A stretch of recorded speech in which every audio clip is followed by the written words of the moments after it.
નમસ્કાર વિદ્યાર્થી મિત્રો, હું ઋતુરાજ બારોટ આપ સૌનું વિઝડમ એકેડેમીમાં હાર્દિક સ્વાગત કરું છું. મિત્રો, આપણે કરંટ અફેર્સ જે જાન્યુઆરી 2025નું આપણે સ્ટાર્ટ કર્યું તો એનો 5મો ભાગ છે, બરાબર છે, અને આગળના 4 પાર્ટ ઓલરેડી આપણે લઈ લીધા છે. તો આજના કરંટ અફેર્સની અંદર આપણે આજે આ 10 મુદ્દાઓ ઉપર વિસ્તૃતમાં ચર્ચા કરવાની છે. એકચ્યુઅલી આપણે લાઈવ લેક્ચર્સ હોય છે કરંટ અફેર્સના બુધવાર અને શુક્રવારના દિવસે, બટ આજે થોડુંક ફંક્શન્સ જેવું હોવાથી આજનું સેશન હું અત્યારે રેકોર્ડ કરીને હું સાંજે 8 વાગે તમને પ્રીમિયર કરી દઈશ. એટલે તમને 8 વાગે અવેલેબલ આજે સાંજે શુક્રવારના દિવસે થઈ જશે. ઓકે, ચલો. તો આજના 10 મુદ્દા ઉપર આપણે ડિટેલિંગ કરીશું. એમાં સૌથી પહેલો મુદ્દો આપણે જોઈશું કે રાષ્ટ્રગીત ઉપર એક અત્યારે કરંટમાં વિવાદ થઈ ગયો છે. સિમ્પલ, પહેલાં બેઝિક સમજાવીશ, પછી અંદર ડિટેલમાં ડૂબાડીશ, ખૂબ ડિટેલમાં, એઝ યુઝ્યુઅલ જેમ આપણે ભણતા હોઈએ છીએ એવી રીતે. આ પહેલાં જોઈ લેજો કે બેચ સ્ટાર્ટ થઈ છે અત્યારે જીપીએસસી ક્લાસ 1-2ની ફાઉન્ડેશન બેચ. જેને જોઈન થવું હોય તમે એ લોકોને સજેશન્સ આપી શકો છો, એડ્યુકેટર્સને બધું તમે જોઈ શકો છો. અને બીજું કે હવે 2025માં નવી ભરતીઓ 1-2 દિવસ 3 દિવસમાં આવશે તો એનો બેનિફિટ તમે લઈ શકો. ઓકે, ચલો. તો સૌથી પહેલું નેશનલ એન્થેમ ઉપર અત્યારે ડિબેટ ચાલી રહી છે કે શું છે શું નહીં. તો એના માટે એક ચર્ચા કહી દઉં અત્યારે મુદ્દો કેમ આવ્યો છે. તો તમિલનાડુની અંદર ત્યાંના જે રાજ્યપાલ છે એ સેરેમની છોડીને નીકળી ગયા હતા. કેવી સેરેમની? તો જનરલી તમને ખબર જ છે કે જ્યારે દર વર્ષે પહેલી બેઠક હોય, દર વર્ષે સંસદ અને રાજ્યની અંદર હોય તો વિધાનમંડળ. ધ્યાનથી સમજજો. રાષ્ટ્રપતિ, તમે નામ સાંભળ્યું હશે, યસ. સંસદના બંને સદનને સંબોધન આપે. ક્યારે આપે? તો ચૂંટણી થઈ ગયા પછી પહેલી બેઠક, અને દર વર્ષે પ્રથમ બેઠકમાં. આ દર વર્ષે પ્રથમ બેઠક એટલે કઈ? બજેટ સત્ર પહેલા જે પહેલી બેઠક થાય એની અંદર બંને સદનને ભેગા કરીને સંબોધન આપે, ભાષણ આપે. આ ભાષણ મંત્રી પરિષદે તૈયાર કરેલું હોય, બટ આવી રીતે ધન્યવાદ પ્રસ્તાવ માટે રાષ્ટ્રપતિ સંબોધન આપે બંને સદનને ભેગા મળીને. તો એવી જ રીતે રાજ્યપાલ જે છે, આ રાજ્યપાલ રાજ્યની વિધાનસભાની જ્યારે પહેલી બેઠક હોય, દર વર્ષની પહેલી બેઠક એટલે કે બજેટ સત્ર, તો ત્યારે શું કરે આ રાજ્યપાલ? તો કે બંને સદન હોય તો બંને સદન, નહીં તો વિધાનસભાને સંબોધન આપે. શું કરે? સંબોધન આપે. હવે આ તો કોમન છે, આ તમને ખબર છે, પણ મુદ્દો એવો છે કે જ્યારે રાષ્ટ્રપતિ આવે ને ત્યારે જન ગણ મન ગીત, national anthem, in the short કે નેશનલ એન્થમ વગાડવામાં આવે. અને જ્યારે ભાષણ પૂરું કરે અને એમનો જ્યારે પ્રોસેશન નીકાળવામાં આવે રથમાં બેસાડીને, ત્યારે પણ નેશનલ એન્થમ વગાડવામાં આવે. આ એક પરંપરા છે. તો એવી જ રીતે રાજ્યની અંદર પણ વિવિધ રાજ્યોએ આ પરંપરાને અપનાવી છે કે જ્યારે સદનનું સત્ર બોલાવાનું હોય, દર વર્ષે પહેલું સત્ર હોય ત્યારે સદનને સંબોધન કરે રાજ્યપાલ. બંને સદન હોય, વિધાનસભા વિધાન પરિષદ, તો બંને સદનને અથવા તો વિધાનસભાને સંબોધન આપે. તો હવે તમિલનાડુની અંદર એવો નિયમ છે, દરેક રાજ્યએ ટ્રેડિશન અપનાવ્યો છે, લાઈક સંસદના નિયમોને ફોલો કરે. આ નિયમ નથી, બટ એક પરંપરા છે. તો રાજ્યો પણ આ પરંપરાને ફોલો કરતું હોય. તો અત્યારે વિવાદ એવો થયો કે તમિલનાડુની અંદર ગવર્નર જ્યારે આવ્યા ભાષણ આપતા હતા તો આ લોકોએ નેશનલ એન્થમ ના વગાડ્યું. તો એટલે એ પોતાનું ભાષણ બોલ્યા વગર ભાષણ પડતું મૂકીને ત્યાંથી જતા રહ્યા તમિલનાડુના રાજ્યપાલ. તો આના માટે આખો એક વિવાદ ઊભો થઈ ગયો અત્યારે કે આવું કેમ કર્યું રાજ્યપાલે, આ કોન્ટ્રોવર્સી શું છે. તો હવે હું તમને ડિટેલમાં સમજાવું. એકચ્યુઅલી તમિલનાડુની અંદર ગવર્નર છે RN રવિ. શું નામ છે? RN રવિ. હવે તમને બધાને ખબર છે કે રાજ્યપાલ કોણ હોય? તો કે કેન્દ્ર સરકાર દ્વારા નિમણૂક પામેલા હોય, એટલે કે કેન્દ્ર સરકારના એક પ્રકારના શું હોય? તો કે સીધા દેખરેખ અંતર્ગત આવતા હોય. અને તમિલનાડુમાં કોની સરકાર છે? તો કે સ્ટાલિનની સરકાર છે.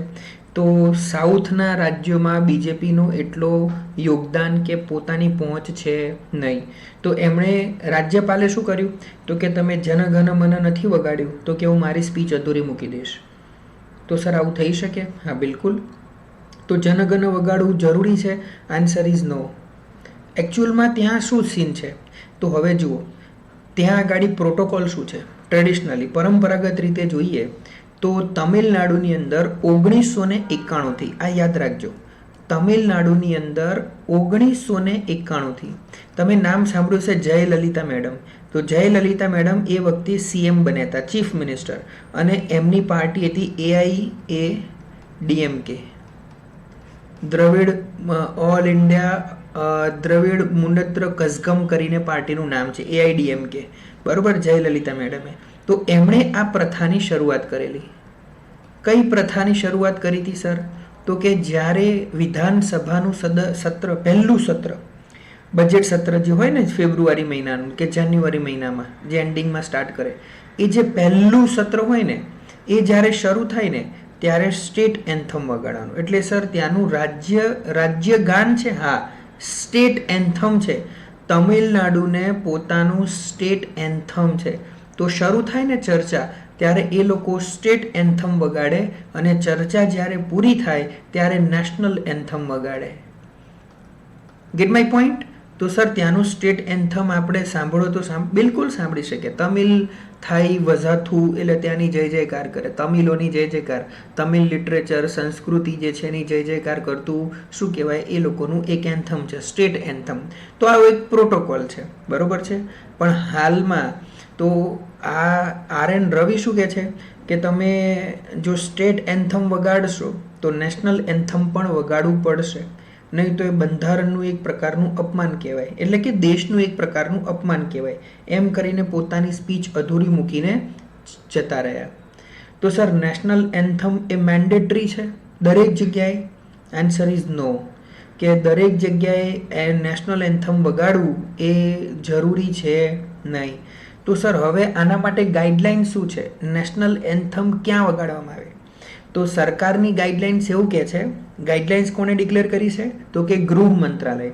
તો ગૃહ મંત્રાલયે એક ઓર્ડર પસાર કર્યો છે કે ભાઈ જો કોઈ પણ પરેડ હોય, પરેડ ચાલતી હોય ત્યારે નેશનલ એન્થમ વગાડવું જરૂરી છે.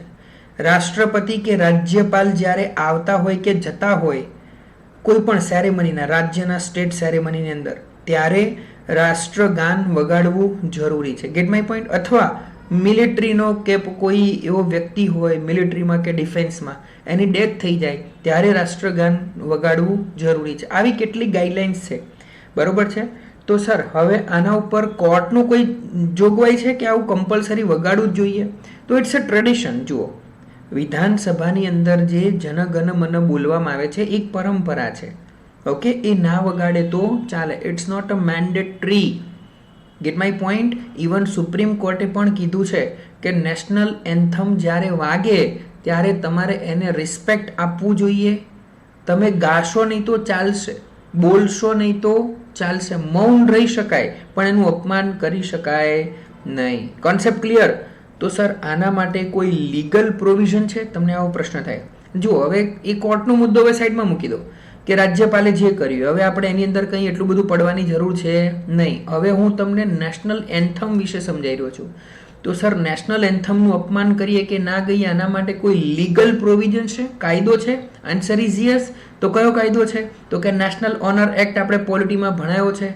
National honour act, national honour act 1971, 1971માં નેશનલ ઓનર એક્ટ બનેલો છે, જેમાં કીધું છે કે જો તમે રાષ્ટ્રગાનનું ઇન્સલ્ટ કરો જાણી જોઈને, અથવા તો એ વખતે તમે કોઈને હેરાન કરો, એટલે કોઈ ગાતું હોય ને એને તમે હેરાન કરો, તો 3 વર્ષ સુધીની સજાની જોગવાઈ છે, up to 3 years, up to 3 years, અથવા તો ફાઇન, અથવા બંને, આમાંથી બંને તમને મળી શકે. Concept clear?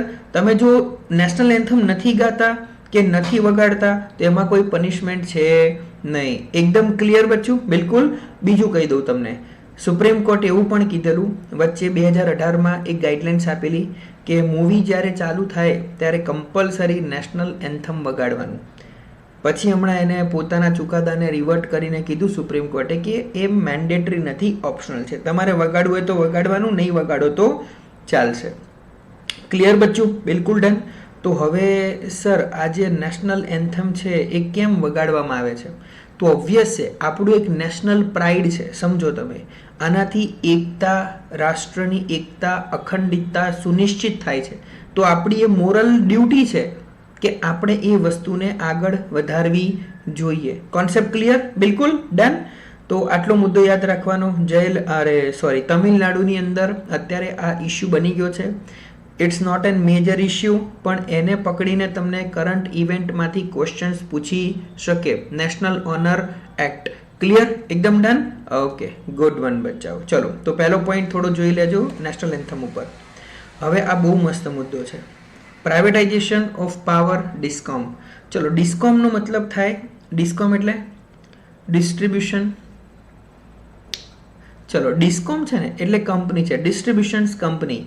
ડિસ્કોમનો મતલબ શું થાય? Power distribution company. પાવર ડિસ્કોમનો મતલબ શું થાય?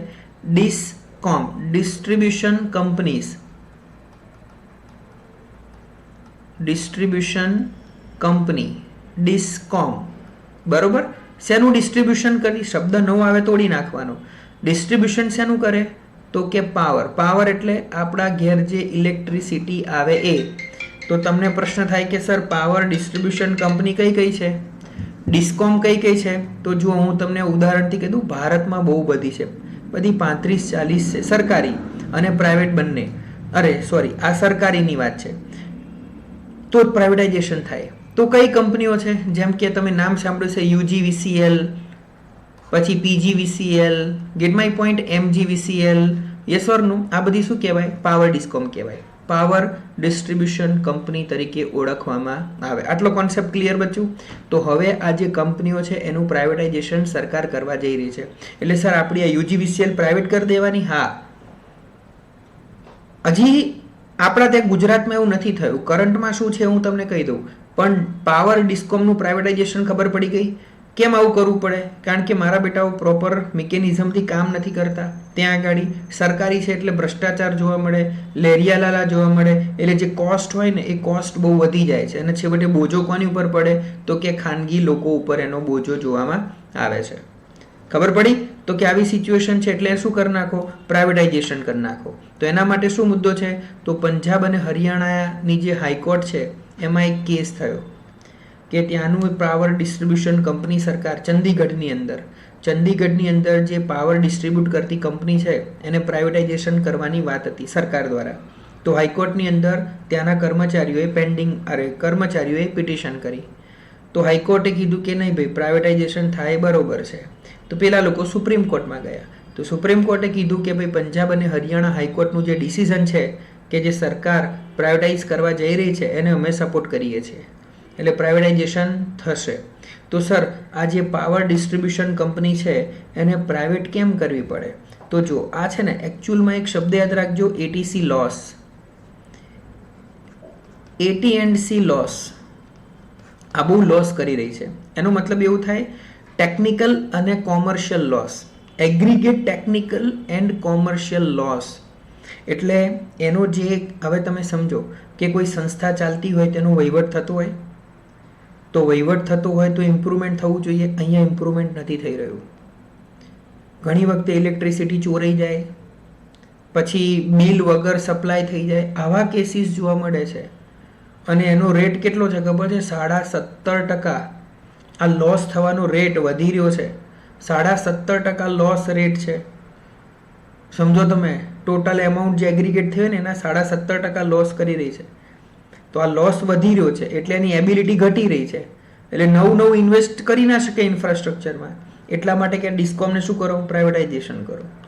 Gate my point? હજી તમને બીજી એક વસ્તુ કહું, આ લોકો નાણાકીય તંગી પણ ભોગવાઈ રહ્યા છે. કેમ?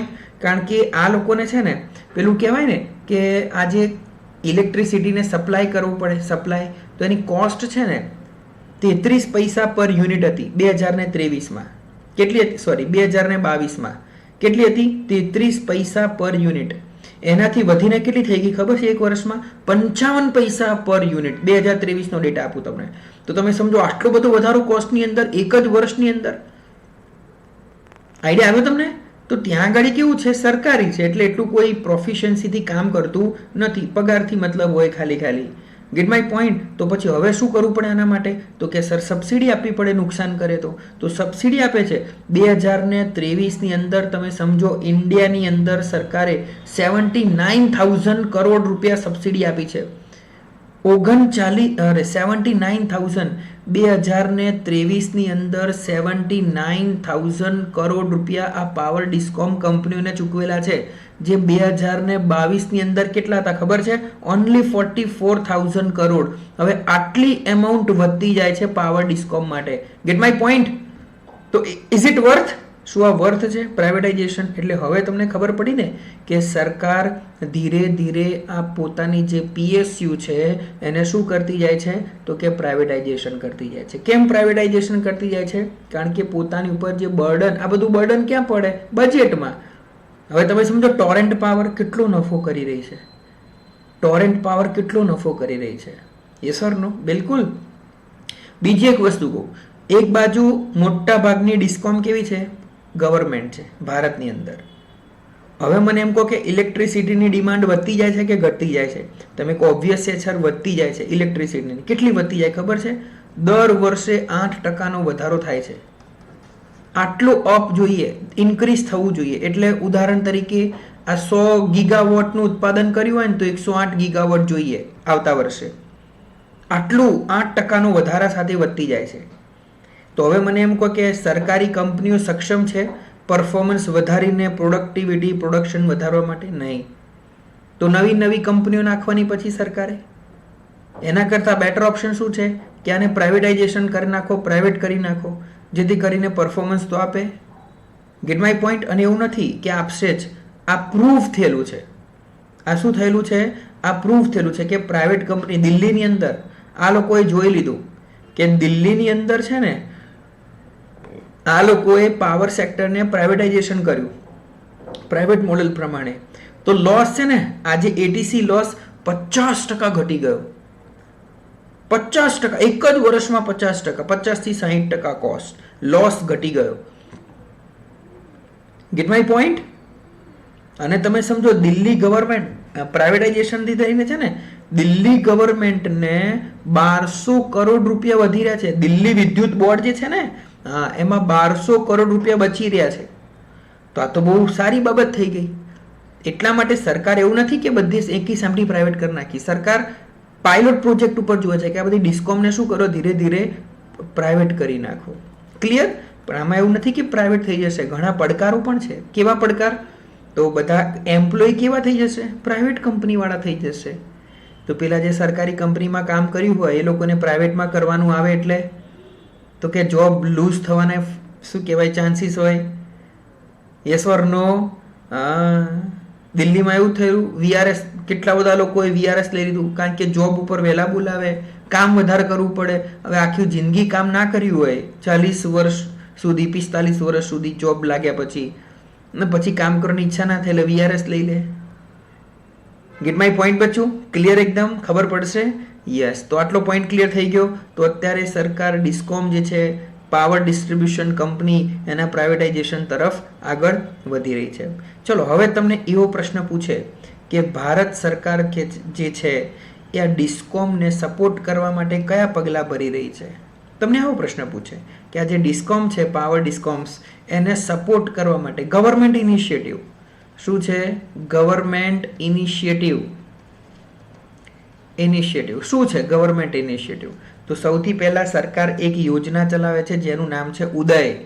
શું નામ છે? ઉદય. ઉજાલા નહીં હો, ઉદય.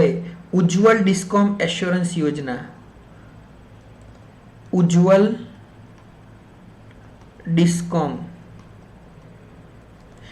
ડિસ્કોમ એશ્યોરન્સ યોજના. ઓકે. તો ઉદય છે ને 2015માં લોન્ચ કરેલી. કેમ? તો જે ડેટ છે, દેવું છે, આ જે ડિસ્કોમ જે છે એ લોકોનું જે દેવું છે એનું બર્ડન છે એને ઘટાડવા માટે. તો શું છે ઉદય યોજના? તો એ લોકોને આપણે એક શું કહેવાય એક ઓપોર્ચ્યુનિટી આપી કે તમે લો ઇન્ટરેસ્ટના બોન્ડ બહાર પાડો. બોન્ડ, લોંગ ટર્મના બોન્ડ બહાર પાડો, જેથી કરીને તમે પૈસાનું સર્જન કરી શકશો અને એનો ઉપયોગ કરી શકશો. બીજું તમે જે બિલ બનાવો એમાં એફિશિયન્સી લાવો. સ્માર્ટ મીટર, આ સ્માર્ટ મીટર લાવો અને જે ચોરી થાય છે વીજળીની એ ચોરી અટકાવો. Concept clear? બિલકુલ. તો આ કઈ યોજના છે? ઉદય. હવે ડિટેલમાં વંચાશે? બિલકુલ વંચાશે. બીજી છે RDSS. બીજી એક યોજના છે જેનું નામ છે RDSS. તો RDSS શું છે? Revamped distribution sector scheme. Revamp કરવું એટલે ડેવલપ કરવું. Revamped distribution sector scheme. Distribution sector scheme. હવે આ જે છે ને, આ જે 5 વર્ષની યોજના છે 2021-22 થી લઈને 2025-26 સુધી, ભારત સરકાર 3 લાખ કરોડ રૂપિયાની યોજના છે. કેટલી? 3 લાખ કરોડ રૂપિયા. કે આનો જે લોસ થઈ રહ્યો છે એ લોસ ભોગવશે સરકાર. એને ડેવલપ કરવામાં, ઇન્ટિગ્રેટ કરવામાં મદદરૂપ થશે આ જે પાવર સેક્ટર ડિસ્ટ્રીબ્યુશન કંપની છે એ લોકોને. ક્લિયર? તો these are the government initiative. Concept clear બચ્ચું? બિલકુલ એકદમ ખબર પડે. તો આ લોકોને સરકાર સબસિડી પણ આપે છે અને અત્યારે પાવર ડિસ્ટ્રીબ્યુટ, અને ઓબ્વિયસ છે સરકાર મૂડીવાદ બાજુ જઈ રહી છે તો એના PSUs જે છે એને સ્ટ્રેટેજિક વેમાં એ શું કરશે કે પ્રાઇવેટાઇઝ કરશે. એમાં કોઈ શંકાને સ્થાન છે નહીં. ક્લિયર? ચલો ડન બચ્ચું, સરસ. ચલો આગળ વધીએ. બિલકુલ આગળ વધીએ. હવે જુઓ, સ્વિટ્ઝરલેન્ડની સરકારે બુરખા બેન કરી દીધા છે. શું કર્યું છે? તો કે બુરખા બેન કરી દીધા છે. તો સર અત્યારેની વાત છે? હા, સ્વિટ્ઝરલેન્ડમાં એવો નિયમ આવી ગયો છે 1 જાન્યુઆરી 2025 થી. ક્યારથી? 1 જાન્યુઆરી 2025 થી સ્વિટ્ઝરલેન્ડમાં નિયમ આવી ગયો છે કે ભાઈ કોઈ પણ બુરખા છે, નિકાબ છે, એવું કોઈ પણ ગારમેન્ટ, કોઈ પણ કપડું તમારું ફેસ આખું કવર કરતું હોય તમે પહેરી શકો નહીં. એકચ્યુઅલી કેમ આવું થયું? તો ત્યાં આગળ છે ને, તમને ખબર હશે સ્વિટ્ઝરલેન્ડમાં ડાયરેક્ટ ડેમોક્રેસી છે. શું છે? ડાયરેક્ટ ડેમોક્રેસી, પ્રત્યક્ષ લોકશાહી. હવે આ પ્રત્યક્ષ લોકશાહી કોને કહેવાય? ભારતમાં અપ્રત્યક્ષ લોકશાહી છે. ભારતમાં કેવી લોકશાહી છે? અપ્રત્યક્ષ લોકશાહી. તો સર અપ્રત્યક્ષ લોકશાહી એટલે આ ભારતના લોકો છે? તો કે યસ સર, આ ભારતના લોકો પોતાના પ્રતિનિધિને ચૂંટીને મોકલે, MP ને. Yes sir. અને આ MP કાનૂન બનાવે દેશ ચલાવવા માટે 5 વર્ષ સુધી. કોણ કાનૂન બનાવે? આ MP કાનૂન બનાવે 5 વર્ષ માટે. યસ ઓર નો? તો આ પ્રત્યક્ષ થયું કે અપ્રત્યક્ષ? લોકશાહી, લોકોનો જ નેતા છે પણ અપ્રત્યક્ષ. સ્વિટ્ઝરલેન્ડમાં પ્રત્યક્ષ લોકશાહી એટલે ત્યાં MP ના હોય સર, લોકો કાનૂન બનાવે? ના, એવું નહીં. ત્યાં સંસદ હોય, MP પણ હોય, પણ આ MP બિલ બનાવે ને ડ્રાફ્ટ, એ ડ્રાફ્ટ ત્યાં આગળ લોકો માટે મૂકવામાં આવે પાસ કરવા માટે. એટલે લોકો વોટિંગ કરે, વેબસાઇટ ઉપર બિલ મૂકવામાં આવે. That is called referendum. શું કહેવાય? રેફરન્ડમ. એટલે ત્યાં જનમત સંગ્રહ કરવામાં આવે. તો આ તો એકચ્યુઅલી 2021 થી જનમત સંગ્રહ ચાલે છે. સમજો, માર્ચ 2021 થી આખા રાષ્ટ્રની અંદર કે ભાઈ તમે હિજાબ અને બુરખાને બેન કરવા માંગો છો, તો લોકોએ આની ઉપર યસમાં બટન દબાવ્યું.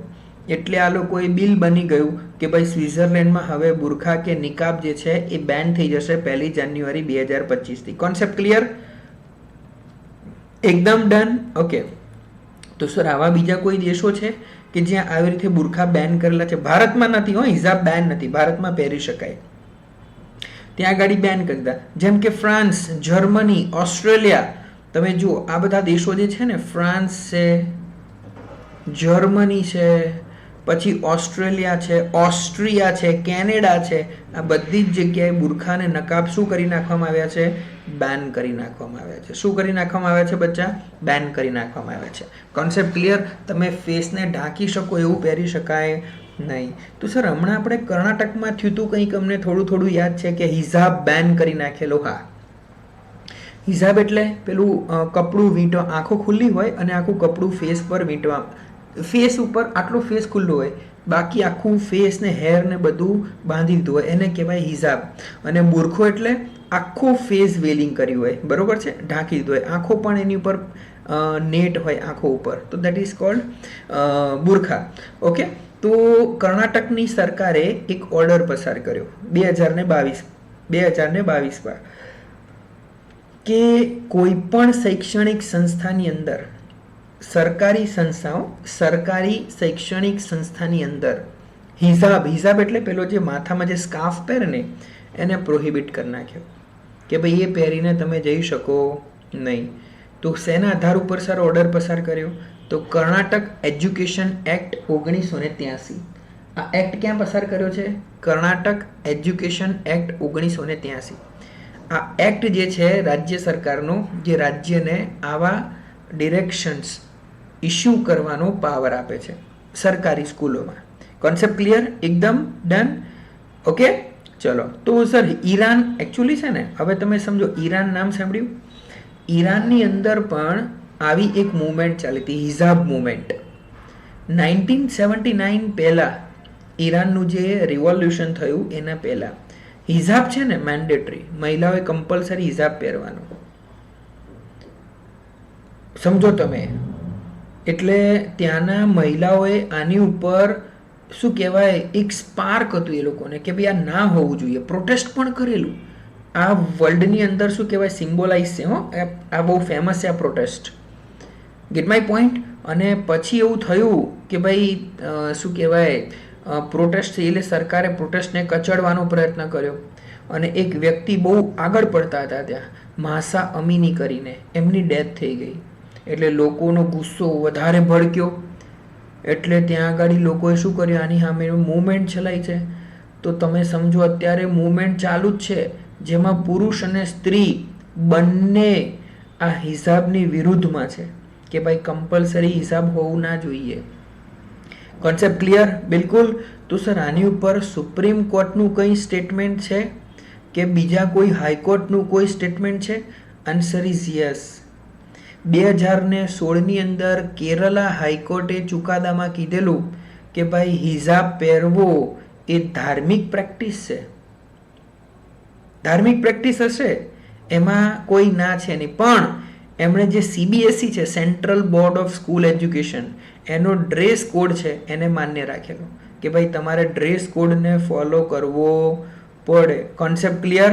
એકદમ ડન. ઇવન 2018ની અંદર કેરળ હાઈકોર્ટે ફરીથી કીધું ફાતિમા તહેસીન નામના કેસમાં કે ભાઈ જે હિજાબ છે ક્રિશ્ચિયન મિશનરી સ્કૂલોમાં પહેરે અને જો એ સ્કૂલ ના પાડે તો એ ના પાડી શકે, કારણ કે એનો ડ્રેસ કોડ છે. સિમ્પલ બચ્ચા. આટલો પોઈન્ટ ક્લિયર? બિલકુલ ડન. એકદમ દેટ્સ ઇટ. ચલો. તો સર આની પર સુપ્રીમ કોર્ટે કંઈ નથી કીધું? This is very very very important point કે sir what supreme court says. Supreme court શું કરી રહી છે? તો સુપ્રીમ કોર્ટે આની ઉપર ડિવિઝન બેન્ચ બેસાડી હતી 2022માં. લખી નાખજો. સુપ્રીમ કોર્ટે 2022ની અંદર આવી રીતે હિજાબ માટે ભારતની અંદર શું બેસાડેલી? તો કે ડિવિઝન એટલે 2 જજ હશે. કેટલા જજ હશે? 2 જજ. અને આ જે 2 જજ છે, 2 જજ, એમાં બંનેનો ચુકાદો સ્પ્લિટ છે, અલગ અલગ છે. એક હતા જસ્ટિસ હેમંત ગુપ્તા. કોણ હતા? જસ્ટિસ હેમંત ગુપ્તા. એમણે કીધું હા હિજાબ પહેરી શકાય, સ્કૂલોમાં પણ પહેરી શકાય, હેમંત ગુપ્તા. અને બીજા જે જજ હતા એ હતા સુધાંશુ ધુલિયા. સુધાંશુ ધુલિયા, બરોબર.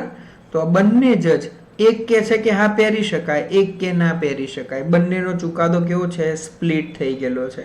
તો જસ્ટિસ હેમંત ગુપ્તા શું કહેતા હતા કે ભાઈ આપણે સેક્યુલર છીએ, દરેક નાગરિકને છૂટ છે કે ભાઈ રિલિજિયસ સિમ્બોલ પોતાનું શું કરી શકે, શો કરી શકે, રિલિજિયસ સિમ્બોલ. જ્યારે સુધાંશુ ધુલિયા શું કહે છે કે ભાઈ જે હિજાબ પહેરવો ને એ ખાલી એક ચોઈસનો પ્રશ્ન છે. એવું નથી કે બધી જ છોકરીઓને ધર્મમાં કે લખ્યું ને બધું, એવું નથી. ચોઈસનો પ્રશ્ન છે. એ એસેન્શિયલ રિલિજિયસ પ્રેક્ટિસ હોય પણ ખરે અને ના પણ હોઈ શકે. એ પોતાના કોન્સાયન્સનો પોઈન્ટ છે, પોતાના બિલીફનો મુદ્દો છે. It's not about religious practice કે રિલિજિયસ ધર્મની પોતાના અંતરાત્માને લગતો મુદ્દો છે. ઓકે, તો બંનેના ચુકાદાઓ કેવા હતા? સ્પ્લિટ થઈ ગયેલા. ડન બચ્ચું, આટલો કોન્સેપ્ટ ક્લિયર, ઇઝી એકદમ. તો આ તો ખાલી ભારતની વાત કરી. હવે ભારતની અંદર સુપ્રીમ કોર્ટ કોઈ કોન્સ્ટિટ્યુશનલ બેન્ચ બેસાડે, હિજાબ વિશેનો ચુકાદો આવે તો તમારે અત્યારે મગજમાં રાખવાનું. બન ઓકે, તો આ વસ્તુ શેની થઈ ગઈ? હિજાબ. કોણે હિજાબ બેન કર્યો અત્યારે? સ્વિટ્ઝરલેન્ડની સરકારે. તો સર હિજાબ બેન થવું જોઈએ કે ના થવું જોઈએ? તો એની આર્ગ્યુમેન્ટમાં એટલે એની ફેવરમાં પણ તર્ક છે અને એની અગેન્સ્ટમાં પણ તર્ક છે. તો સર એની ફેવરમાં શું તર્ક હોઈ શકે? તો પહેલું કે ભાઈ ડિસિપ્લિન મેન્ટેન થશે, યુનિફોર્મિટી, સમાનતા, કે ભાઈ દરેકનો ડ્રેસ કોડ એક છે અને સ્કૂલમાં શિક્ષણ લેવાનું છે, ધર્મનો પ્રચાર પ્રસાર સ્કૂલમાં નથી કરવાનો. Gate my point. બીજું જેન્ડર ઇક્વાલિટી. તમે સમજો કે ભાઈ એ શું જોવા મળે છે? એ મહિલાઓમાં જ જોવા મળે છે. એ એક પ્રકારની મહિલાઓની ફ્રીડમને રિસ્ટ્રિક્ટ કરે છે. તો ક્યાંક ને ક્યાંક ઇક્વાલિટી ઉપર તરાપ મારે છે. યસ ઓર નો? બીજું સોસાયટીને ઇન્ટિગ્રેટ કરશે. ગેટ માય પોઈન્ટ કે બધા સમાન દેખાશે. એટલે કોન્સેપ્ટ ક્લિયર બચ્ચું? બિલકુલ ડન. ઓકે, બીજું તો કે ઘણી બધી વખત કે એ જે હિજાબ પહેર્યું હોય કે એ જે ગાર્મેન્ટ્સ પહેર્યા હોય એ કોઈ મિસયુઝ થઈ શકે વેપન છુપાવવા માટે કે કોઈ વસ્તુને છુપાવવા માટે, પબ્લિક સેફટી માટે રિસ્ક ઊભું થાય. જેમ કે તમે સમજો 2019ની અંદર શ્રીલંકામાં ઈસ્ટર બોમ્બિંગ થયેલું, તો સુસાઇડ બોમ્બરે શું કરેલું? તો આને છુપાવડાવવામાં આવેલું બુરખાની અંદર. Gate my point? યસ બચ્ચા. તો પછી કે એની અગેન્સ્ટમાં શું છે તર્ક કે કેમ ના હોવું જોઈએ, હિજાબ બેન ના હોવો જોઈએ? તો આર્ટિકલ 25, તમને તમારા ધર્મમાં માનવાની ધાર્મિક સ્વતંત્રતા છે, તમારી ચોઈસ છે, પર્સનલ લિબર્ટી છે, ગમે તે પહેરો, સરકારને શું લેવા દેવા? Gate my point? હા. પછી સર એની માનસિક પરિસ્થિતિ ઉપર અસર પડે? હા પડે. અંદર બધું એવું ઘૂંટાઈ ગયું હોય કે ભાઈ આપણે આમાં જ કરવાનું, આમાં જ રહેવાનું, આમાં જ મોટા થવાનું, ધર્મ જ બધું છે, તો એને કેવું લાગે કે મારા ધર્મ ઉપર હુમલાઓ થઈ રહ્યા છે, તો એ બીજા રસ્તે પણ વળી શકે ભવિષ્યની અંદર. Gate my point? તો આવા ઘણી બધી સમસ્યાઓ તમારે સામનો કરવો પડે. ક્લિયર બચ્ચું? બિલકુલ ડન. Okay, that's great. ચલો નેક્સ્ટ પોઈન્ટ ઉપર જઈએ. મોધવેથ ફેસ્ટિવલ. મોધવેથ ફેસ્ટિવલ. હવે આ મોધવેથ ફેસ્ટિવલ ક્યાં આવ્યો? તો જુઓ, એકચ્યુઅલી આ જે છે ને નીલગિરી પર્વતોમાં થાય છે. ક્યાં થાય છે? નીલગિરી પર્વતો ક્યાં આવ્યા? તમિલનાડુ. મેઇનલી નીલગિરી પર્વતોમાં આ એક કેવો છે? ડાન્સ, નૃત્ય પ્રધાન ફેસ્ટિવલ છે. નૃત્ય પ્રધાન ફેસ્ટિવલ છે, નૃત્ય કરવામાં આવે. બીજું પુરુષ પ્રધાન છે, આમાં પુરુષો જ હોય, મહિલાઓ હોય નહીં. આ પુરુષ પ્રધાન નૃત્ય ફેસ્ટિવલ છે. ક્યાં આગાડી? તો કે તોડા. કઈ community? Toda. Toda tribal community. કઈ ટ્રાઇબલ કોમ્યુનિટી? તોડા. તો કે તોડા ટ્રાઇબ જે છે સૌથી ઓલ્ડેસ્ટ કહેવાય. હો, દ્રવિડોની અંદર સૌથી ઓલ્ડેસ્ટ એથનિક ગ્રુપ કહેવાય. તમિલનાડુમાં આવેલું છે. બરોબર. ક્યારે સેલિબ્રેટ કરે? કાં તો ડિસેમ્બરનો છેલ્લો રવિવાર, અને જો એ ના આવતો હોય તો જાન્યુઆરીનો પહેલો રવિવાર. આ જે રવિવાર આવે ત્યારે આ ફેસ્ટિવલ દર વર્ષે આને શું કરવામાં આવે? સેલિબ્રેટ કરવામાં આવે. ક્યાં આગાડી? તો અહીંયા છે ને નીલગિરી પર્વતોમાં, ત્યાં નીલગિરી જિલ્લો છે અને અહીંયા એક ગામ છે અને આ ગામની અંદર મોનપો મંદિર આવેલું છે. ક્યાં આવેલું છે? મોનપો મંદિર. આ મોનપો મંદિર આગળ આ ફેસ્ટિવલને સેલિબ્રેટ કરવામાં આવે છે. ક્લિયર બચ્ચું? એકદમ ડન. અને આ લોકોની એક પરંપરા છે, એક કલ્ચર છે. બરોબર. ચલો ડન. મંદિરની બહાર બધા ભેગા થાય, પુરુષો પરફોર્મન્સ આપે.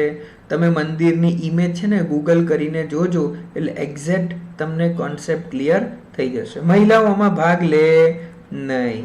ઓકે, તો આનું મહત્વ શું છે? તો જ્યાં ટોડા કોમ્યુનિટી છે ને, આ ટોડા એ લોકો જમીનને પોતાનો એક અંગ માને છે. અહીંયા નીલગિરી બાયોસ્ફિયર રિઝર્વ આવેલું છે, જે યુનેસ્કો દ્વારા ઇન્ટરનેશનલ બાયોસ્ફિયર રિઝર્વમાં સ્થાન પામેલું છે. અને આ જે જગ્યા છે નીલગિરી, એ વર્લ્ડ હેરિટેજ સાઇટમાં પણ તમને જોવા મળે. ક્યાં જોવા મળે? વર્લ્ડ હેરિટેજ સાઇટમાં પણ તમને જોવા મળે. ક્લિયર બચ્ચું? એકદમ ડન. That's it. ઓકે, તો બાયોસ્ફિયર રિઝર્વ તમને બધાને ખબર જ હશે. બાયોસ્ફિયર રિઝર્વ કોને કહેવાય? બાયોસ્ફિયર રિઝર્વ કોને કહેવાય? તો 1986થી બાયોસ્ફિયર રિઝર્વ ચાલે. તમિલનાડુ, કર્ણાટક અને કેરલામાં આ બાયોસ્ફિયર રિઝર્વ ફેલાયેલું છે, બરોબર. યુનેસ્કો દ્વારા પ્રોગ્રામ ચલાવવામાં આવે મેન એન્ડ બાયોસ્ફિયર, એના અંતર્ગત નોંધ કરવામાં આવે. Okay, done. ધેટ્સ ઇટ બચ્ચો. ચલો, અને આ પ્રોટેક્ટેડ એરિયા છે. નીલગિરી બાયોસ્ફિયર રિઝર્વ કેવું છે? પ્રોટેક્ટેડ એરિયા છે. અહીંયા ઘણા બધા વાઇલ્ડ લાઈફ સેન્ચ્યુરી આવેલા છે, નેશનલ પાર્ક આવેલા છે. તમે કેટલાકને તો નામ સાંભળ્યા હશે, જેમ કે સાયલેન્ટ વેલી નેશનલ પાર્ક, નામ સાંભળ્યું છે ને? નાગરહોલ નેશનલ પાર્ક અહીંયા આવેલું છે. પછી બાંદીપુર નેશનલ પાર્ક, પછી વેયનાડ, આપણા રાહુલ ગાંધી વેયનાડથી ઉભા રહેલા વેયનાડ વાઇલ્ડ લાઈફ સેન્ચ્યુરી અહીંયા આવેલી છે નીલગિરી રિજનમાં. Concept clear? બિલકુલ ડન બચ્ચાઓ. ચલો નેક્સ્ટ પોઈન્ટ ઉપર આપણે આગળ વધીએ. આટલું ધ્યાનથી સમજો. મોડવેથ ફેસ્ટિવલ. ચલો, હા, આ બહુ મસ્ત મુદ્દો છે. જો હવે એક બાજુ છે મેટા. મેટા શું છે? તો એક કંપની છે, પેરેન્ટ કંપની. શું છે? Parent company. કોની પેરેન્ટ કંપની છે? તો કે ફેસબુક અને ઇન્સ્ટાગ્રામ. કોની પેરેન્ટ કંપની છે? ફેસબુક અને ઇન્સ્ટાગ્રામની પેરેન્ટ કંપની છે મેટા. હવે મેટા શું કરે છે ખબર છે? તો મેટા છે ને અત્યારે fact check, third party checking કરાવે. સમજાવું પહેલાં બેઝિક સમજાવું. Fact check. આ ફેક્ટ ચેક શું કરશે ખબર છે? તો મેટાએ કેટલીક એજન્સીને કોન્ટ્રાક્ટ આપ્યો કે જેમ કે તમે ફેસબુક યુઝ કરી રહ્યા છો. હા, હું ફેસબુક યુઝ કર્યો છે. હવે હું કોઈ પણ વસ્તુ અપલોડ કરું ને, કંઈ પણ વસ્તુ ફેસબુક ઉપર અપલોડ કરું તો આ જે સંસ્થા છે એ ચેક કરે કે ઓથેન્ટિક છે કે નહીં. Fact check. Gate my point? આવા ફેક્ટ ચેકમાં કોણ હોય? એક્સપર્ટ લોકો બેઠેલા હોય. એક્સપર્ટ લોકો બેઠેલા હોય કે કોઈ ઘટના બની છે તો એ ફેક્ટ છે, એટલે આ સોશિયલ મીડિયાનો મિસયુઝ ના થાય. નહીં તો હમણાં પોસ્ટ વાયરલ કરે કે આપણા કોઈ આ દેશના વડાપ્રધાનની ડેથ થઈ ગઈ છે, કેટલો હોબાળો મચી જાય લોકોની અંદર, ભડકંપ આવી જાય. તો ફેક્ટ ચેક થવું જરૂરી છે? બિલકુલ જરૂરી છે.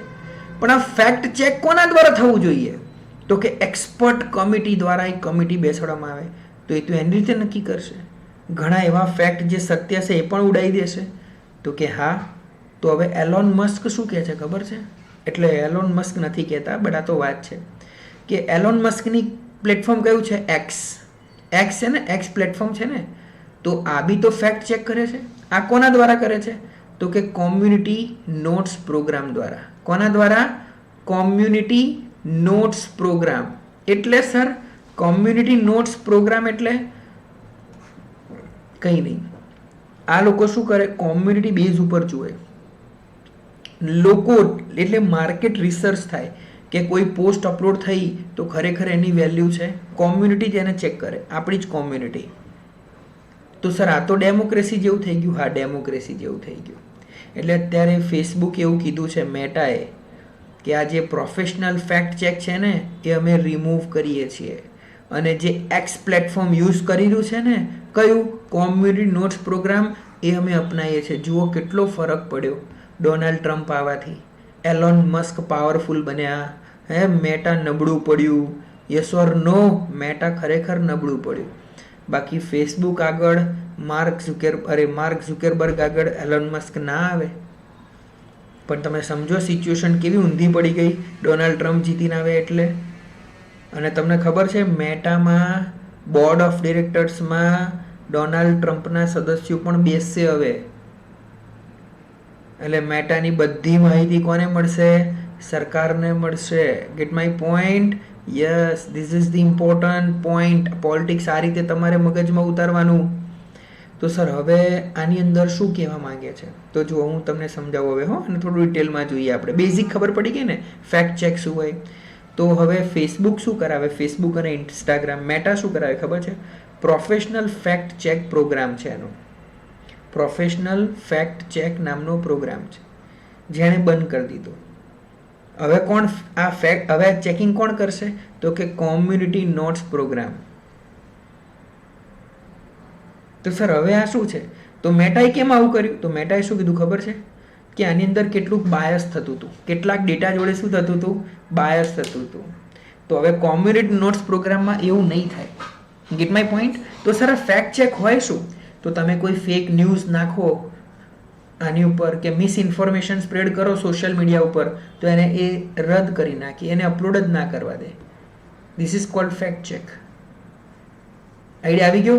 બિલકુલ. તો સર આ કોમ્યુનિટી નોટ્સ પ્રોગ્રામ સારો છે? હા. આ એક્સ દ્વારા, એક્સ એટલે ટ્વિટર, એના દ્વારા ઇનિશિયેટિવ લીધેલું છે અને એકદમ યુઝર ફ્રેન્ડલી છે, યુઝર જનરેટેડ કન્ટેક્ટ છે. એટલે યુઝર એટલે આપણે જે વાપરતા હોઈએ ને એ લોકો ડિસાઈડ કરે કે આ જે કન્ટેન્ટ છે સાચું છે કે ખોટું છે. જો ખોટું છે તો હટી જાય. એટલે યુઝરને અહીંયા શક્તિ આપવામાં આવશે. પણ સાહેબ સમજો કે પેલું જે છે ફેક્ટ ચેક જે એક્સપર્ટ લોકો કરી રહ્યા છે એવું તો યુઝરને વાર લાગે ને? બિલકુલ વાર લાગે. તો બંનેમાં પ્રોસ પણ છે, કોન્સ પણ છે. ક્લિયર? એકદમ ડન. તો સર અલ્ગોરિધમ હશે? હા, અલ્ગોરિધમ હોય, રેટિંગ્સ હોય કે ભાઈ આ તો ખોટું છે તો એ હટી જશે. અને તો આટલા મુદ્દાઓ તમારે મગજમાં રાખવાના. તો સર મેટા કેવી રીતે કરાવતી હતી પ્રોફેશનલમાં?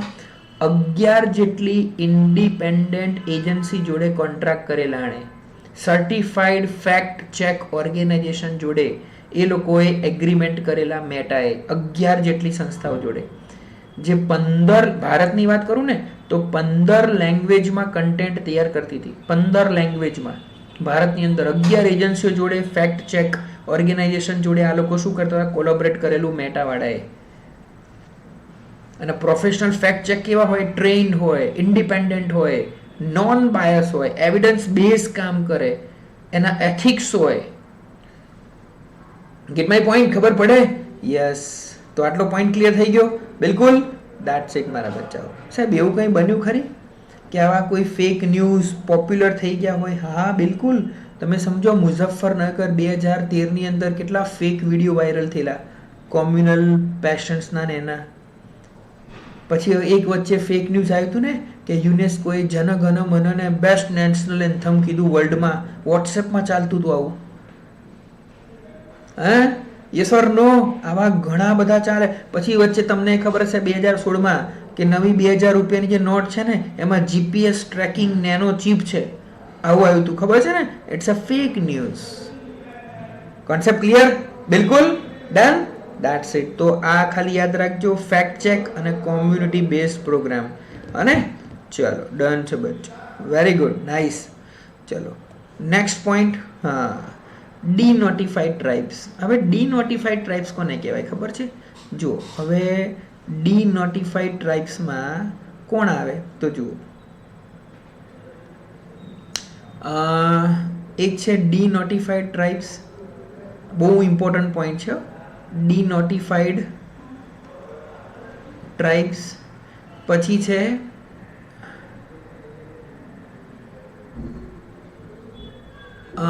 વિચરતી. બીજી એક છે વિચરતી જાતિ. વિચરતી એટલે કેવી કે જેમ કે નોમેડિક. યસ, વિચરતી એટલે નોમેડિક ટ્રાઇબ. નોમેડિક ટ્રાઇબ. અને એક છે સેમી નોમેડિક. Semi નોમેડિક tribe. ઓકે, આ 3 લોકોની વાત કરવાની. આ લોકો જોડે પુરાવાનો અભાવ હોય, સરકાર જોડે આ લોકોનો ડેટા ના હોય, અને આવા ભારતની કુલ વસ્તીના 10% લોકો છે. કયા લોકો? ડીનોટિફાઈડ ટ્રાઇબ. સરકારની યોજનાનો લાભ લે છે? લેતા જ નથી, કારણ કે ડેટા જ નથી, આધાર કાર્ડ જ નથી ને. કાં તો આધાર કાર્ડ નથી, કાં તો કોઈ પ્રોપર ડેટા નથી પ્રોપર. અને નોમેડિક એટલે તો વિચરતી જાતિ. તમે લદ્દાખમાં જાઓ ને તો પેલા પશુપાલન લઈને આ લોકોને કોઈ પોતાનું ઘર ના હોય. સવારે ક્યાંક બીજે હોય, સાંજે ક્યાંક બીજે હોય, બીજા દિવસે ક્યાંક બીજે હોય. આવી રીતે ચરતા રહેતા હોય, ઢોરો લઈને ફરતા રહેતા હોય. નોમેડિક. વિચરતી, વિમુક્ત અને વિચરતી જાતિ. આવો તમે શબ્દ સાંભળ્યો છે, વિચરતી અને વિમુક્ત. વિમુક્ત, ડીનોટિફાઈડ, જે નોટિફાઈ ના થઈ હોય આવી ટ્રાઇબ. આ કોઈ પણ હોઈ શકે હો. આ એસસી હોઈ શકે, એસટી હોઈ શકે, ઓબીસી હોય, કોઈ પણ હોઈ શકે જેને પોતાનો ડેટા સરકાર જોડે કંઈ લેવા દેવા ના હોય. તો હવે સર કરંટમાં શું મુદ્દો છે? તો આ લોકોની સામે બહુ બધા પડકારો છે. અને આ લોકોને કાસ્ટ સર્ટિફિકેટ મળે નહીં મોટાભાગના રાજ્યોમાં. કેમ? કારણ કે ડીનોટિફાઈડ છે, નોમેડિક ટ્રાઇબ છે, સેમી નોમેડિક છે. તો હવે આના માટે સરકારે એક યોજના ચાલુ કરેલી seed, scheme for economic empowerment of DNT scheme, આ લોકોનો વિકાસ કરવા માટે. પણ એકચ્યુઅલમાં એ કામ લાગતી નથી, એટલું બધું કામ નથી લાગતી, કારણ કે ડેટા સફિશિયન્ટ નથી. હવે જોજો મજા આવશે. આ જે ડીનોટિફાઈડ ખબર પડી ગઈ ને, જેમ કે અત્યારે તમે લદ્દાખમાં જાઓ અને કેટલીક કોમ્યુનિટી જુઓ અને એના કોઈક આધાર કાર્ડ બતાવતો, એ શું કે આધાર કાર્ડ શું હોય, મારી પાસે કોઈ ભારતના ડોક્યુમેન્ટ નથી. આનો મતલબ એ તો કોઈ યોજનાનો લાભ લેવા માટે શક્ય નથી. ના, ભણતર પોતાનું સ્કૂલો જ ના હોય ને, વિચરતી વિમુક્ત જાતિ હોય. એટલે ઘણા લોકો શું કહેવાય જંગલમાં રહેતા હોય, જેને દુનિયા જોડે કંઈ લેવા દેવા જ ના હોય. તો એકચ્યુઅલી અંગ્રેજો વખતથી આ ચાલે છે. અંગ્રેજો આને ક્રિમિનલ ટ્રાઇબ કહેતા. શું કહેતા? એટલે આ લોકો જોડે ઇતિહાસથી અન્યાય થઈ રહ્યો છે. આ લોકોને ક્રિમિનલ ટ્રાઇબ કહેવામાં આવે. અને આ લોકો માટે કાનૂન બનાવેલો criminal tribe act 1871.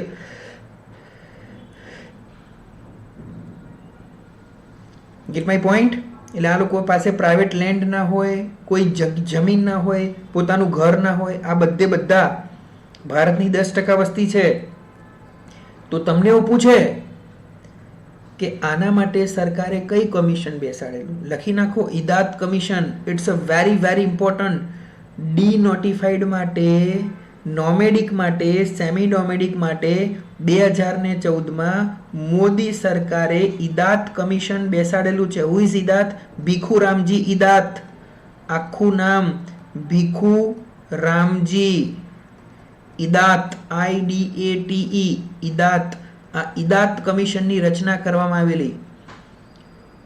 Gate my point? Total લગભગ જોવા જાવ ને તો આ ભારતની અંદર આ 1526 જેટલી શું કહેવાય કોમ્યુનિટી છે. લોકોની 1526 જેટલી કોમ્યુનિટી, DNT, નોમેડિક, સેમી નોમેડિક બધા 1526 જેટલી કોમ્યુનિટી છે. આ તો આઈડેન્ટિફાઈ થયેલી કે આ લોકો પોતાના કોઈ ડોક્યુમેન્ટ્સ જ નથી આપતા. એમાંય 270 કોમ્યુનિટી તો અનક્લાસિફાઈડ છે. SC હશે, ST હશે, OBC હશે, કંઈ ખબર નથી. અને આ બધા રાજ્યોમાં છે, એવું નહીં ખાલી અમુક જ રાજ્યોમાં. 29, 28 રાજ્યોમાં છે. Gate my point? અને કેટલાક લોકો તો એવું કહે છે 10% આપણી પોપ્યુલેશનના, એટલે 140 કરોડ હોય તો 14 કરોડ. ઘણા તો એવું કહે છે 14 કરોડ નહીં, 20-25 કરોડ લોકો હશે, કારણ કે પ્રોપર એ લોકોનું કેલ્ક્યુલેશન જ નથી. તો આના માટે એક પરમેનન્ટ, હવે કઈ કમિશન બેસાડેલું? ઇદાત કમિશન. એણે શું સ્ટેટમેન્ટ આપ્યું કે ભાઈ આ લોકો માટે એક પરમેનન્ટ કમિશન બેસાડો, like schedule caste commission, schedule tribes commission, એવી રીતે DNT કમિશન બેસાડો, permanent commission. Get my point? ખબર પડે? યસ. ઇવન જ્યાં SC ST એક્ટ છે, એટ્રોસિટી એક્ટ, એમાં પણ આ લોકોને એડ કરો. SC ST અને આ નોમેડિક ને સેમી નોમેડિક ને ટ્રાઇબલ, આ લોકોને એડ કરો. પછી આ લોકો માટે એક અલગ ડિપાર્ટમેન્ટ બનાવો, સર્વે કરાવડાવો, ડેટા કલેક્ટ કરાવડાવો. ક્લિયર બચ્ચું? બિલકુલ ડન એકદમ. That's it. તો ડીનોટિફાઈડ ટ્રાઇબ્સ ક્યારે? કોઈ પણ જગ્યાએ. ડીનોટિફાઈડ એટલે નોંધાયા વગરની, ડીનોટિફાઈડ. નોમેડિક એટલે વિચરતી ને વિમુક્તિ જાતિ. સિમ્પલ. આ બધા જ રાજ્યોમાં છે. કદાચ તમે નામ સાંભળ્યું છે સાપરા, પછી કંજાર, નાથ, પારધી, આવી કોમ્યુનિટી તમને જોવા મળે.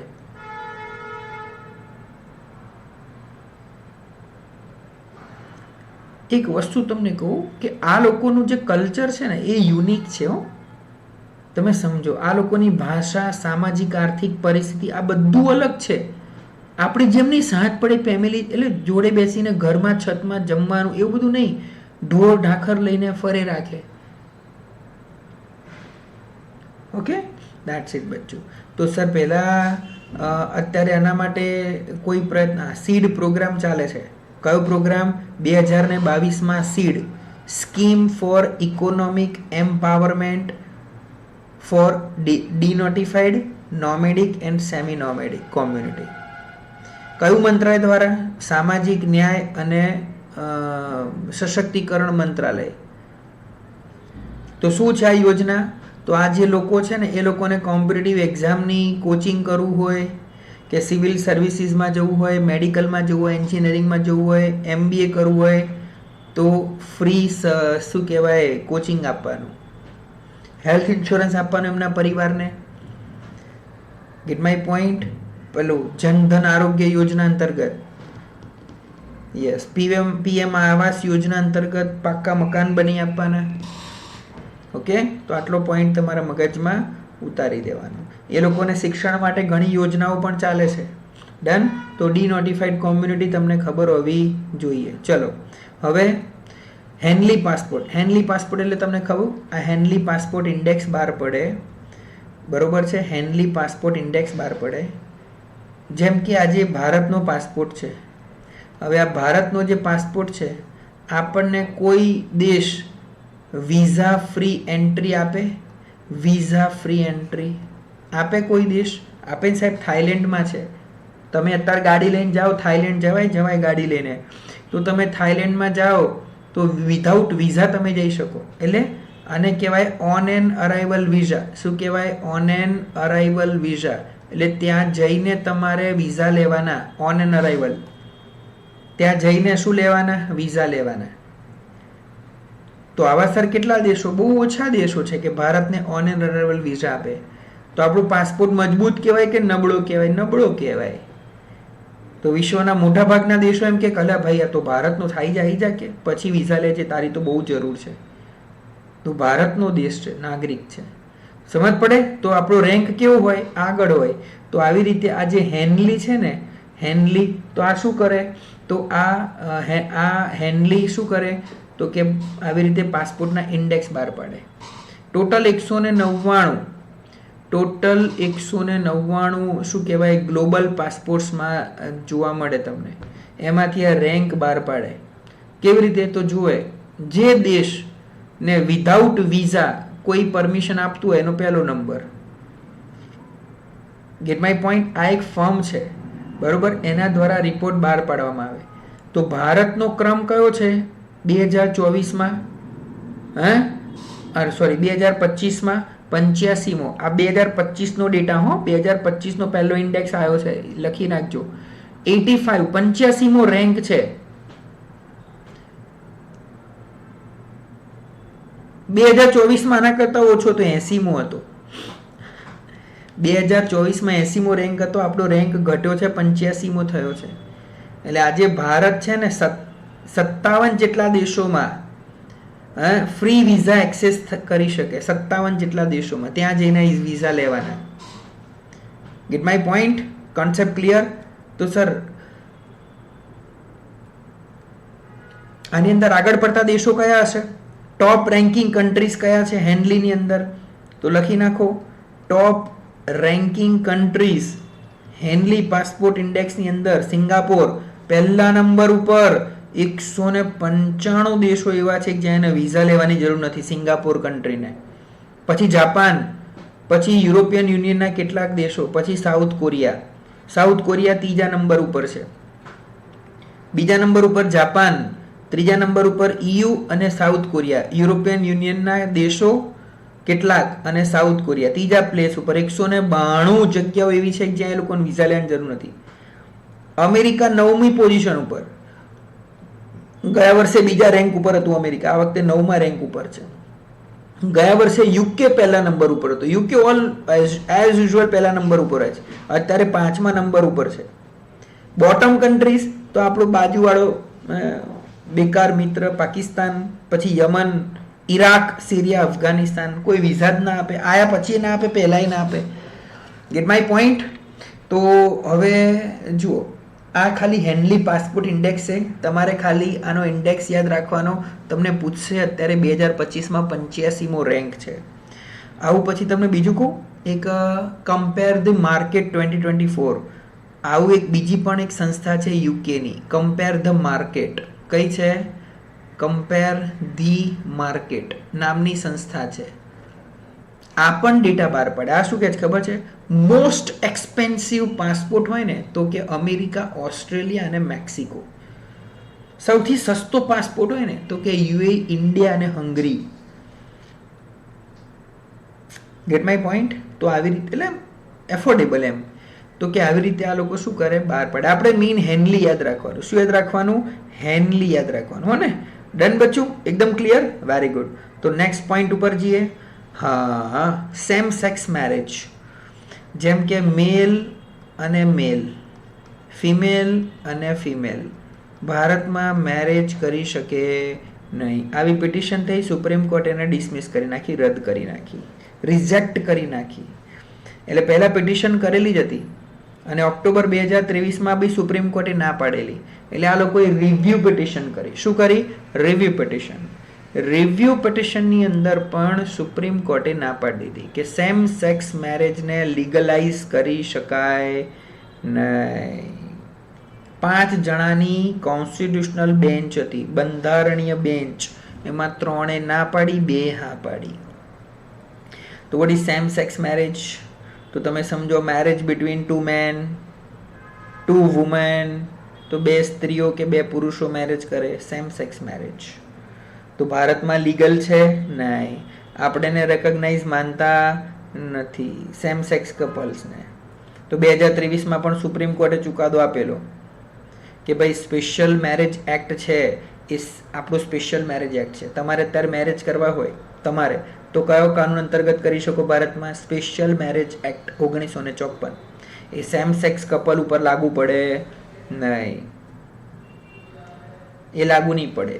તો 2023માં એવું કીધું હતું કે સંસદ અને વિધાનસભા આના ઉપર અલગથી કાનૂન બનાવે. પણ અત્યારે સુપ્રીમ કોર્ટે શું કીધું? નહીં, સેમ સેક્સ કપલ જે છે એ આર્ટિકલ 21 અંતર્ગત બેનિફિટ લઈ શકે, રાઇટ ટુ લાઈફ, ડિગ્નિટી વાળી લાઈફમાં, પણ લીગલાઇઝ થઈ શકે નહીં ભારતની અંદર. Concept clear? તો એકચ્યુઅલમાં તમને અત્યારે વૈશ્વિક લેવલનો ડેટા આપું સેમ સેક્સ મેરેજની અંદર. 2024નો ડેટા આપું કે 30 જેટલા દેશો એવા છે વિશ્વની અંદર, 30 જેટલી કન્ટ્રી એવી છે કે જે સેમ સેક્સ મેરેજને પરમિશન લીગલી માને છે. જેમ કે અમેરિકા છે, કેનેડા છે, ઓસ્ટ્રેલિયા છે, ફ્રાન્સ છે, યુરોપના કેટલાક દેશો છે. સેમ સેક્સ મેરેજ લીગલ છે. નેધરલેન્ડ પહેલું એવું કન્ટ્રી હતું જેણે 2001માં સેમ સેક્સ મેરેજને લીગલાઇઝ કરેલું છે, 2001ની અંદર. Gate my point? અને એશિયાનું કન્ટ્રી પૂછે તો તાઇવાન. ઓકે, ઇવન તમે સમજો ઈરાન જેવા દેશ છે ને, ઈરાન, અફઘાનિસ્તાન, એટલે ખાડીના દેશો, સાઉદી, બ્રુનેઈ, અહીંયા તો સેમ સેક્સ મેરેજ છે ને પ્રોહિબિટ છે, પ્રતિબંધિત છે, લાઈક ઇન્ડિયા. અને અહીંયા તો એનાથી પણ વધારે, જો તમે કરો કે પકડાવો તો તમને પેનલ્ટી મળે, ઇવન ડેથ પેનલ્ટી, ઇવન ફાંસીની સજા સુધીની જોગવાઈ છે સેમ સેક્સ મેરેજમાં. Get my point? તો સર ભારતનો સ્પેશિયલ મેરેજ એક્ટ શું કહે છે? 1954 વાળો. તો કોઈ પણ ઇન્ડિવિજ્યુઅલ ભારતમાં રહેતો હોય, કોઈ પણ ધર્મનો હોય, કાસ્ટનો હોય, આ એક્ટ અંતર્ગત પોતાના મેરેજ નોંધાવી શકે. દરેક ભારતનો એવો વ્યક્તિ જેને હિન્દુ, મુસ્લિમ, શીખ, ક્રિશ્ચન, જૈન, બૌદ્ધ કોઈ પણ હોય, જેને શ્રદ્ધા હોય, એ એક્ટ અંતર્ગત નોંધાઈ શકે, હિન્દુ મેરેજ એક્ટ અંતર્ગત. Concept clear? તો કોઈ પણ ફોરેનર હોય એ પણ આમાં મેરેજને રજિસ્ટર કરી શકે, પણ એટલીસ્ટ 30 દિવસ મેરેજના પહેલાંના એ ભારતમાં રહેતો હોવો જોઈએ. ડન? તો સ્પેશિયલ મેરેજ એક્ટ અંતર્ગત એ રહી શકે. ઇઝી બચ્ચું? તો સેમ સેક્સ મેરેજ ઉપર તમને મીન્સમાં ક્વેશ્ચન પૂછે એની ફેવરમાં અને અગેન્સ્ટમાં, તો તમને કોન્સેપ્ટ ક્લિયર હોવો જોઈએ કે ભાઈ ઇક્વાલિટી હોવી જોઈએ. એક ફેવરમાં હોય તો કે ઇક્વાલિટી, હ્યુમન રાઇટ્સ છે, આર્ટિકલ 21 છે. Gate my point? બરોબર. પછી શું કહેવાય, તમારે લખવાનું તમારી રીતે, બરોબર. એની અગેન્સ્ટમાં તમે પૂછી શકો કે ભાઈ નેચરલ જે પ્રકૃતિના નિયમો છે, આમ તો એની વિરુદ્ધ જ કહેવાય કે સ્ટ્રેટ હોવા જોઈએ, મેલ ફિમેલ, રિપ્રોડક્ટિવ સિસ્ટમ ને બધું ચાલે, નહીં તો વારસો, વંશજો આવશે કેવી રીતે? ઓકે, તો આ બધા લોકો કોણ છે? LGBTQ. કોણ છે? LGBTQ, લેસ્બિયન, ગે, બાયસેક્સ્યુઅલ, ટ્રાન્સજેન્ડર, ક્વિયર, ઓકે, એસેક્સ્યુઅલ, આવા લોકો છે. ડન બચ્ચું? બિલકુલ ડન. ધેટ્સ ઇટ મારા બચ્ચાઓ. સુપર્બ, એકદમ ચકાચક લેવલ ઉપર. ચલો હવે બહુ મસ્ત ટોપિક છે, આપણે આને શાંતિથી ભણવાનું છે. ઓકે, ટોપિકનું નામ છે ઈરાન પોતાની જે કેપિટલ છે તેહરાન, એ આ તહેરાનથી હટાવીને અહીંયા માકરાન લઈ જાય છે. આ માકરાન કોસ્ટ ઇટ્સ આનો ઇતિહાસમાં બહુ શું કહેવાય બહુ મોટું વજૂદ રહેલું છે ઇતિહાસની અંદર. આ ખાસ મગજમાં ઉતારજો બચ્ચાઓ. ઇતિહાસની અંદર આનું બહુ મોટું શું કહેવાય એક બહુ વૈવિધ્યસભર ઇતિહાસ રહેલો છે. મકરાન જે છે ને મકરાન વિસ્તાર, આ મકરાન વિસ્તાર એટલે એવો વિસ્તાર જ્યાં એલેક્ઝાન્ડર ધી ગ્રેટ પોતાનો બેઝ બનાવ્યો હતો મકરાનની અંદર. હું સમજાવું તમને અને આગળ તો જો હવે તહેરાનની જગ્યાએ આજે તમને મકરાન દેખાય છે ને, આ મકરાન કોસ્ટલ રીજન, કોસ્ટલ એટલે દરિયા કિનારાનો વિસ્તાર છે. તો તહેરાનથી કેમ હટાવી છે તો કે ઇકોનોમિક અને ઇકોલોજીકલ બે મુદ્દા છે. ઇકોલોજીકલ એટલે પર્યાવરણીય રીતે, ઇકોનોમિકલ એટલે આર્થિક રીતે આ વધારે અનુકૂળ છે. ઓકે, તો એ લોકો હવે પોતાની રાજધાની તહેરાનથી ક્યાં કરવા જઈ રહ્યા છે? મકરાન. તો હવે હું તમને કહું, એન્શિયન્ટ ટાઈમની અંદર આજથી ઐતિહાસિક કાળમાં એલેક્ઝાન્ડર હતો ને, એલેક્ઝાન્ડર ધી ગ્રેટ, એણે તમને ખબર ક્યાંનો હતો? મેસેડોનિયા. જુઓ આ મેપ જુઓ, આ મેસેડોનિયા, આ શું છે? મેસેડોનિયા. આ ગ્રીસ, અહીંયા જે ગ્રીસ આવ્યું ને બધું મેસેડોનિયા. આ યુરોપ છે ને અત્યારનું, આ ભૂમધ્ય સાગર, આ તમને બધું દેખાય, આ બધું પહેલાં શું હતું? મેસેડોનિયા, ગ્રીસ, આ બધું ગ્રીસ હતું. અહીંયાથી લઈને અફઘાનિસ્તાન ને પાકિસ્તાન સુધીનો વિસ્તાર સમજો, આટલું આ જે યલો દેખાય ને આ બધું એનો વિસ્તાર હતો. કોનો? Alexander the great. Gate my point? ખબર પડી? તો હવે છેલ્લા 200 વર્ષથી તહેરાન જ એનું કેપિટલ છે. બરોબર છે?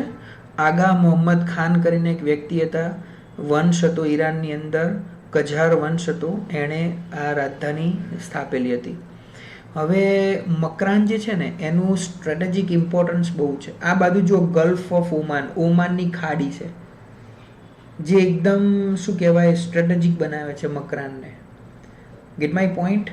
કારણ કે ઈરાનનું જે પેટ્રોલિયમ રિઝર્વ છે એ અને કોસ્ટલ જે દરિયા કિનારે જે વેપાર થાય છે મેઇનલી આ બાજુના વિસ્તારથી થાય છે, એટલે એની ઉપર સીધી દેખરેખ રાખી શકાય. આ બાજુ ચાબહાર ફ્રી ટ્રેડ ઝોન છે જે ભારતે ડેવલપ કર્યો છે, ચાબહાર. Gate my point? એટલે આનું એક છે ને શું કહેવાય બહુ સ્ટ્રેટેજિક ઇમ્પોર્ટન્ટ છે. બીજું મકરાનની વાત કરું ને તો આ જે મકરાન છે ને એ બલુચિસ્તાન પ્લેટુનો ભાગ છે. શેનો ભાગ છે મકરાન? આ બાજુ પાકિસ્તાનનું બલુચિસ્તાન છે ને, આ બલુચિસ્તાન પ્લેટુનો ભાગ છે જે પાકિસ્તાન અને ઈરાન બંનેમાં આવે છે અને એકદમ સેમી ડેઝર્ટ એરિયા છે. Semi desert, not desert, it's a semi desert. Okay, આ બાજુ અરેબિયન સી છે જુઓ, અને પેલી બાજુ ગલ્ફ ઓફ ઓમાન છે, ઓમાનની ખાડી છે. પેલી બાજુ પાકિસ્તાનનું ગ્વાદર બંદર આવે, આ બાજુ ઈરાનનું ચાબહાર બંદર આવે. Gate my point? અને આ બાજુ છે સ્ટ્રેટ ઓફ હોર્મુઝ, હોર્મુઝની ખાડી. જુઓ હોર્મુઝની ખાડી, ગલ્ફ ઓફ ઓમાન, હોર્મુઝની ખાડી, પછી શું કહેવાય આ ચાબહાર બંદર, ગ્વાદર બંદર, આનું સ્ટ્રેટેજિક ઇમ્પોર્ટન્સ વધારે છે. ગેટ માય પોઈન્ટ બચ્ચા? યસ. તો એકચ્યુઅલી એલેક્ઝાન્ડરની વાત કરીએ. તમને ખબર છે એલેક્ઝાન્ડર ક્યાંનો હતો? મેસેડોનિયા. મેસેડોનિયા કેટલું મોટું છે જુઓ તમે. હવે આપણે એલેક્ઝાન્ડરની થોડી વાત કરીએ. આ મેસેડોનિયા, એલેક્ઝાન્ડર ત્યાંનો હતો. અને આને બાલ્કન કન્ટ્રીઝ તમે જ્યોગ્રાફીમાં ભણ્યા હમણાં. બાલ્કનથી લઈને પાકિસ્તાન, દેશી ભાષામાં યાદ રાખવું હોય ને તો બાલ્કન સી છે ને જે, તો બાલ્કન કન્ટ્રીઝથી લઈને પાકિસ્તાન સુધી અશોકનું સામ્રાજ્ય હતું. Gate my point? ભારતની અંદર ધનનંદ હતો, એ આવ્યો ત્યારે મગધમાં, તો એણે એલેક્ઝાન્ડરને અહીંયા અટકાઈ રાખેલો. એની પહેલા હતો આંભી તક્ષશિલાનો, ઉપર તક્ષશિલા આવ્યો ને આપણે ગાંધાર બાજુ તક્ષશિલા, અને આ બાજુ પોરસ.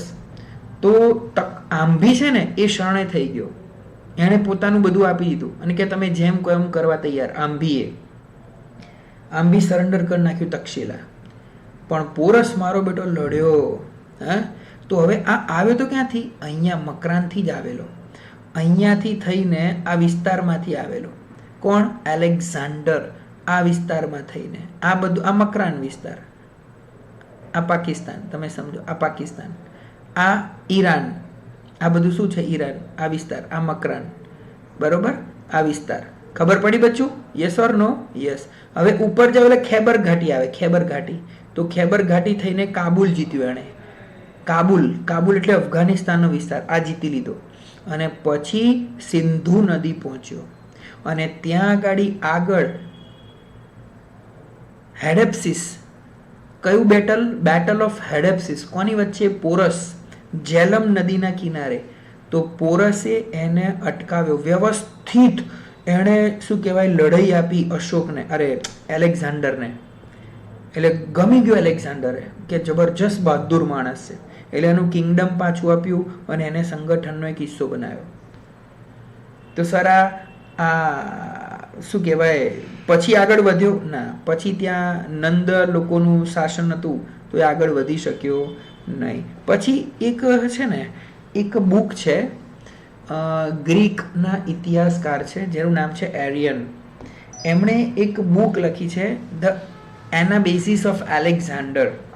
એમાં એણે લખ્યું છે ને કે જ્યારે એણે બધું લખ્યું છે કે એલેક્ઝાન્ડર જે છે ને, એણે એક્સ્ટ્રીમ લેવલનું સફર કર્યું હોય ને તો મકરાન ડેઝર્ટમાં પાછા ફરતી વખતે એની જોડે કરીબ છે ને 1,20,000 જેટલા સૈનિકો હતા અને 15,000 જેટલી કેવેલરી હતી જ્યારે ભારત પહોંચ્યો ને ત્યારે.